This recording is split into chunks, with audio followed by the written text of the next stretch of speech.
Welcome back to ALifeLearned. Today I'd like to discuss the idea of whether abusers deserve empathy and the concept of evilness in relation to a conversation I had on Twitter with Dyke last weekend. So stick around to learn more.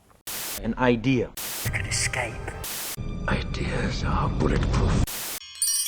So for anyone who's not familiar with my channel, my name is Becca, and this conversation with Rob started out with a tweet in which he said that something along the lines about abusers being pathetic, and I made a response saying that I didn't feel condemning them and making them feel guilty or shameful for their actions was actually going to help the situation, that we needed to empathize with them because they are people with mental health issues. Many people misunderstood this as me saying that we should excuse their actions, which is not the case at all. I do understand that many people think that shaming people for doing bad things is a good way to help them understand that it's bad and they shouldn't do it. But when it comes to someone with mental health issues, when you shame them, they don't have the proper emotional responses to that, and thus they won't respond with the proper ideas of, okay, I shouldn't do this. Especially someone with anger issues who is abusive, they're going to lash out and be more abusive if all you do is trigger cognitive dissonance in them and make them feel shameful and guilted. What you need to do is address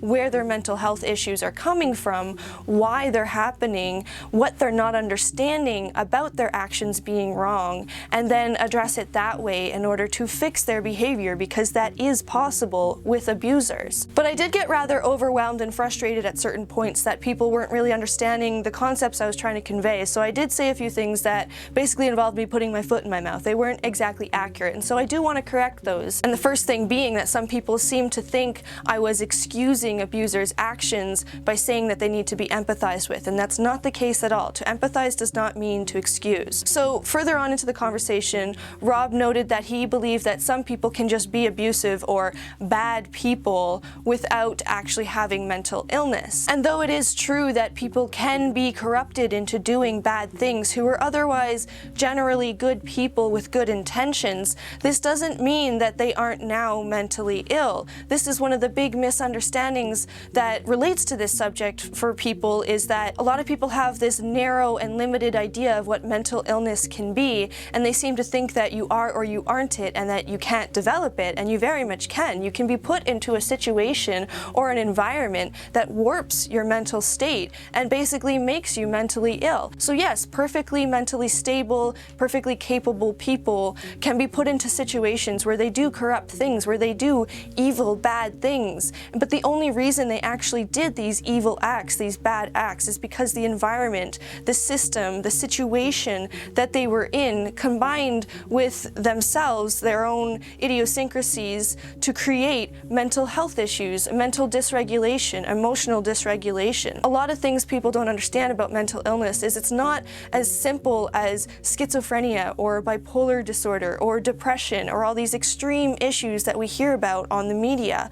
They are, of course, conditions, but they are just extreme examples of mental health issues. Mental health issues span from anything that is wrong with your mental health, with your mental state. So something as simple as not being able to control your anger properly, such as someone who can become abusive has issues with, that is a mental health issue. People seem to think that in order to have a mental health issue or disease or disorder, that you have to be officially diagnosed by a psychiatrist and that you have to need medication or be in that kind of situation, and that's not the situation at all. Lots of people have mental health issues and are completely unaware of it, just going through life, dealing with it, of course, because they have to, but they do have dysregulation in their brains that are making issues in their life. This is what happens when you have people who get angry too much, not necessarily abusive, but just lash out.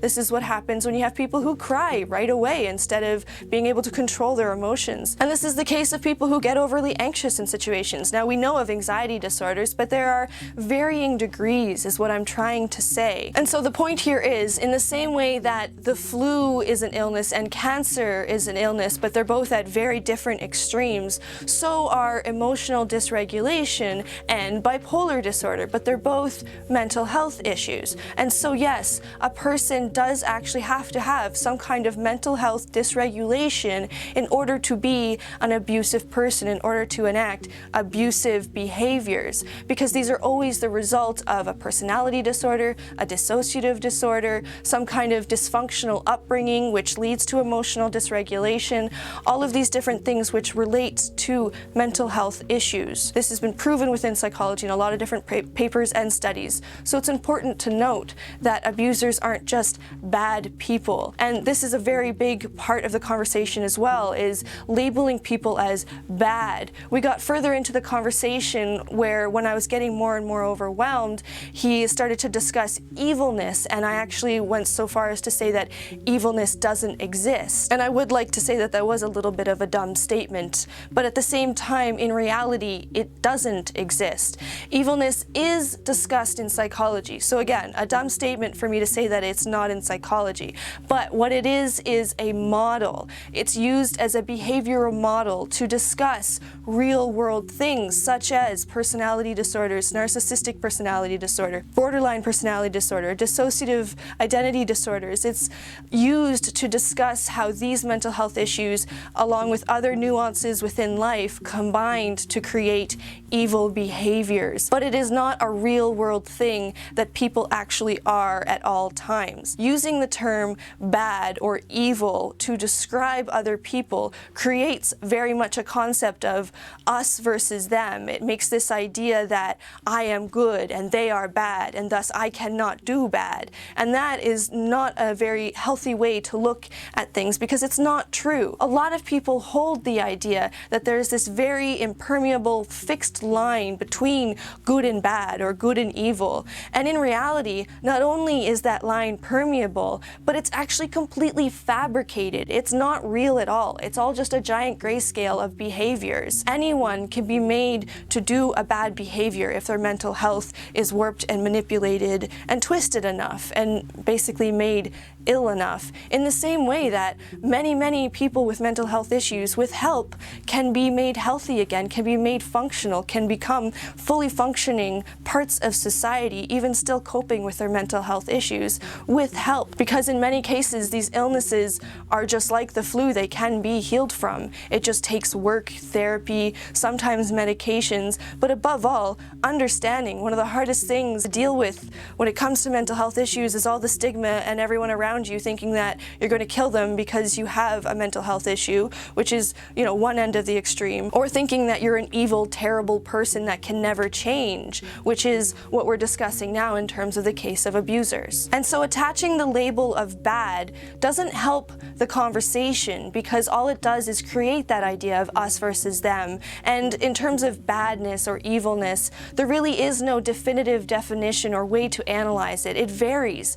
And so it's very subjective in terms of how the term is used. So it's not helpful in discussing human behavior and understanding why it happens, how it happens, and thus trying to be preventative about future situations where people can be put into the situation of learning to become an abuser or becoming a victim, and then getting themselves out is much harder once they become in that victim situation. So if we're going to discuss concepts like this, it only seems reasonable to try and discuss it in a productive way. As was said by Joseph Joubert, the aim of argument or discussion shouldn't be victory, but progress. So that's why I'm arguing that we shouldn't use the terms evil or bad when discussing those who have mental health issues or those who do bad behaviors, because abusers or bad behaviors come out of mental health dysregulation. And mental health dysregulation is a type of mental illness. If we're going to discuss mental health issues, we need to be productive about it to try and help people get out of these situations,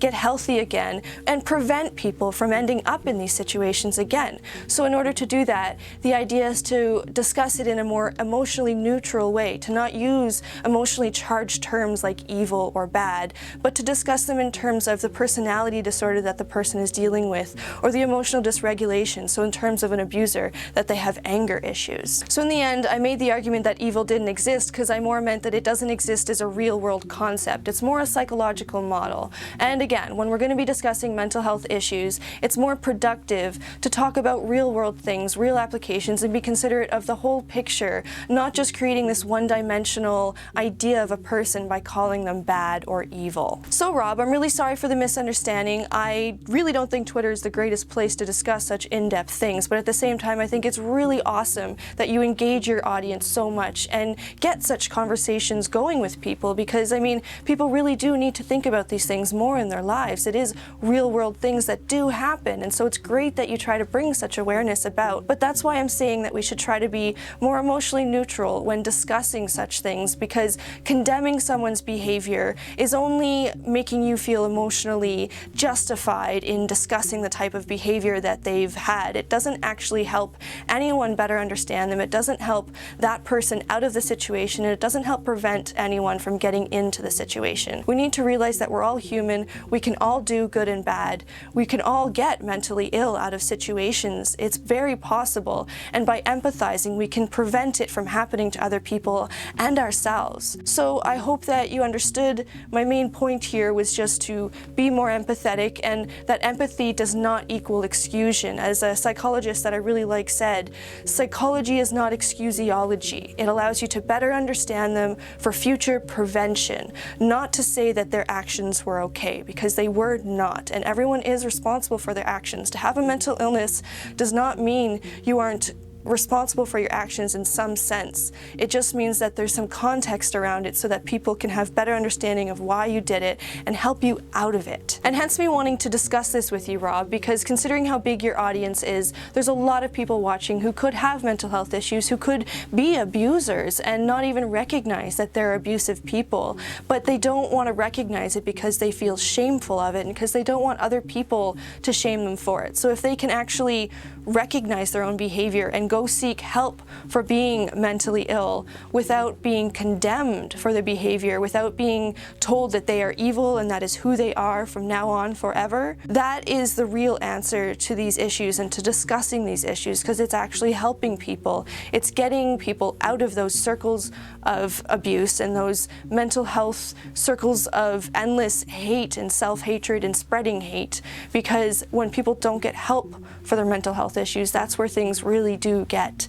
bad. So being empathetic towards those who are mentally ill, and this doesn't mean excusing, just empathetic, understanding, will help in working on these issues, in preventing future abuse situations and helping future abusers get out of that mentality, and thus future abuse victims not end up in those situations. For anyone else watching, please feel free to comment below about what you feel about these topics and anything you might like to add to the conversation. I am a victim of abuse, so I'm not speaking out of lack of experience, but I'm completely open to conversation. I really feel that these subjects need to be more discussed, and I'd love to hear what you guys have to say. And as always, please join me again next week, where I try again to share a little something I've learned in life.